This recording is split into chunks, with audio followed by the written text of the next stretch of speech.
रतनपुर गांव में रामू और उसकी पत्नी मालती एक साथ रहा करते थे।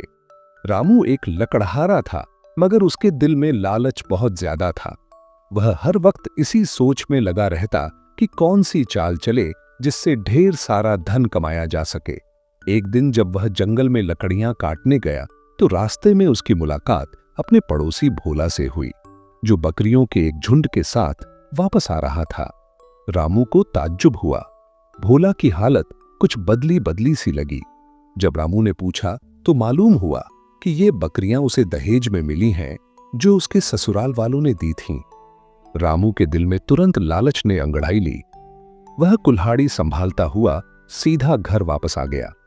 घर पहुंचकर वह मालती से झुंझलाकर कहने लगा कि जब भोला को उसके ससुराल से बकरियां मिल सकती हैं, तो हमें भी कुछ न कुछ तो जरूर मांगना चाहिए। मालती ने नरमी से समझाया कि उसके मायके वाले खुद तंगी में हैं, उनके पास देने के लिए कुछ नहीं, मगर रामू का दिल कहां मानने वाला था। अगले ही दिन वह अपने ससुराल रवाना हो गया। रास्ते भर बड़े बड़े ख्वाब बुनता रहा।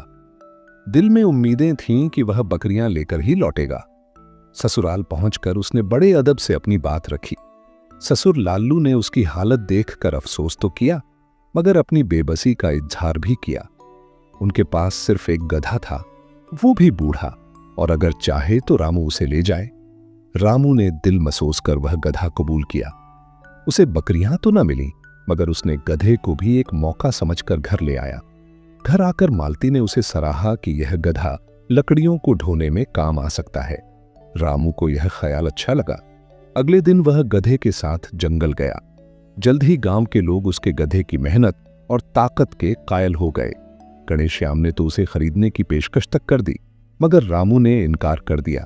उसने कहा कि यह गधा उसके ससुर की निशानी है। इधर भोला और गणेश्याम के बीच गधों की बातचीत शुरू हो गई। गणेश्याम का गधा कद काठी में बड़ा था, मगर बेहद आलसी। वह सारा दिन खाता और काम के वक्त हड्डियां दुखने का नाटक करता। दूसरी तरफ गांव की जिंदगी रोजमर्रा की छोटी छोटी बातों से भरपूर थी। जब भोला और गणेश्याम एक दिन घर लौटे तो भोला की पत्नी सुलेखा उसका इंतजार करती मिली। सुलेखा के चेहरे पर फिक्र थी और भोला उसे गणेश्याम से मिलवाता है। इधर गणेश्याम मजाक में अपनी पत्नी और गधे की सुस्ती की समानता बयान करता रहा। सब बातचीत के बाद गणेश्याम अपने गधे समेत वापस चला गया।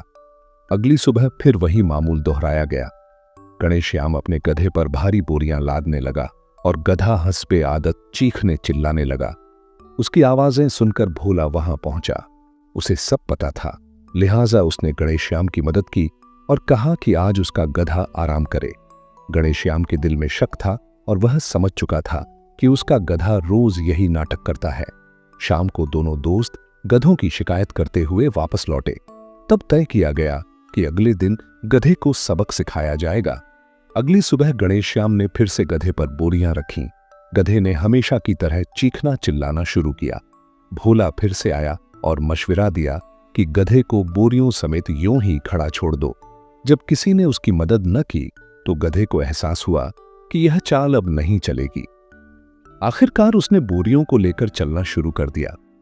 शाम को रामू ने देखा कि उसका गधा खामोशी से काम कर रहा है और वह हैरान रह गया। भोला ने मुस्कुराकर कहा कि कभी कभी किसी सुस्त को सख्त सबक देना जरूरी होता है। अब यह रोज नाटक नहीं करेगा।